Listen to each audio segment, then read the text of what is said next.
வணக்கம் நண்பா. நிகழ்ச்சி மூலமாக உங்களை சந்திப்பதில் பெரும் மகிழ்ச்சி அடைகிறேன். வாழ்க்கையில வெற்றி பயன் நோக்கி பயணம் செய்து கொண்டிருக்கிறீர்கள். இந்த பயன்கள் நல்ல முறையில் வெற்றி பெற என் அன்பின் வாழ்த்துக்கு நீங்க நல்லா இருப்பீங்க. இப்ப இருக்கிறத விட 1000 மடங்கு அதிகமாகும்படி நம்ம சேனைகள் கர்த்தர் தம்மை சொன்னபடியே உங்களை ஆசீர்வதித்து உயர்த்துவாராக. நல்லா கவனிச்சு பாருங்கள். வாழ்க்கையில் நிறைய காரியங்கள் எடுக்கிற முயற்சிகளும் தோல்வியா இருக்குது. ரெண்டாவது அடுத்து ஏற்ற மாதிரி எனக்கு உதவி செய்ய யாரும் கிடையாது.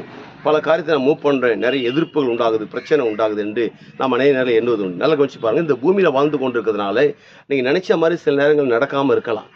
ஆனால் நீங்கள் நினைப்பதற்கு ஆப்போசிட்டாக பல காரியங்கள் நடந்து கொண்டிருக்கலாம். ஆனால் ஒன்று மட்டும் புரிஞ்சு கொள்ளுங்கள், ஆள் மனதில் பதிவு வைத்துக் கொள்ளுங்கள். இந்த பூமியில் நீங்கள் இந்த உலகத்தில் நீங்கள் நினைச்சபடி இந்த உலகத்தில் முடிப்பது தான் கடவுளுடைய சித்தமாக இருக்குது. ஆமாம், ஏன்னா வேதம் சொல்லுகிறது, நீதிமான் விரும்புறது அவனுக்கு கொடுக்கப்படும். அதனால் உங்கள் விருப்பத்துக்கு மாறாக இன்றைக்கி நிறைய காரியம் நடந்து கொண்டிருக்கலாம். உங்கள் விருப்பங்களுக்கு ஆப்போசிட்டாக, உங்கள் தரிசனங்களுக்கு, நோக்கங்களுக்கு, உங்களுடைய இண்டஸ்ட்ரிகளுக்கு ஆப்போசிட்டாக நிறைய சக்திகள் எழுப்பி நின்று கொண்டிருக்கலாம். நான் சொல்கிறேன், எதுவுமே உங்களை அசைக்க முடியாது. உங்கள் நோக்கத்தை யாரும் கட் பண்ண முடியாது. நீங்கள் என்ன நினைச்சீங்களோ அது கண்டிப்பாக நடக்கும். எப்படி நடக்கும்? தேவன் மேல் நீங்கள் வைத்திருக்கிற விசுவாசம், அந்த விசுவாசப்பட்டது கண்டிப்பாக கர்த்தர் உங்களுக்காக யாவை செய்து முடிக்கிற ஆண்டவர் உங்கள் பட்சத்தில் இருக்கிறார். இன்னைக்கு உங்கள் பட்சத்தில் யாருமே இல்லாமல் இருக்கலாம், தனித்து விடப்பட்ட நிலையில் இருந்து கொண்டிருக்கலாம், சப்போர்ட்டுக்கு யாரும் இல்லாமல் இருக்கலாம்.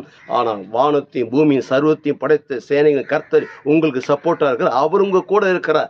எப்போ? கடைசி வரைக்கும் உங்க கூட இருக்கு. அதன் பிறகு என்னங்க, நீங்க தெம்பா செய்யுங்க, மகிழ்ச்சியோடு என்ஜாய் பண்ணுங்க. நீங்க செய்கிற வேலைகள், தொழில்கள், கான்ட்ராக்டுகள், பிசினஸ்கள், வேலை ஸ்தலங்கள், எஜுகேஷன்கள், அரசியல் சம்பந்தப்பட்ட விசேஷமா கர்த்தருடைய ஊழியங்கள் எல்லாமே பிரம்மாண்டமா செய்யுங்க. நீங்க பிரம்மாண்டமா செய்ய செய்ய கர்த்தர் அடுத்த நிலைக்கு நேராக கொண்டு போற.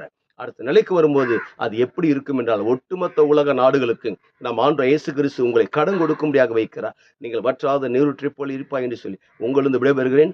உங்க நண்பன் ரவி, பெரியபாளையம்.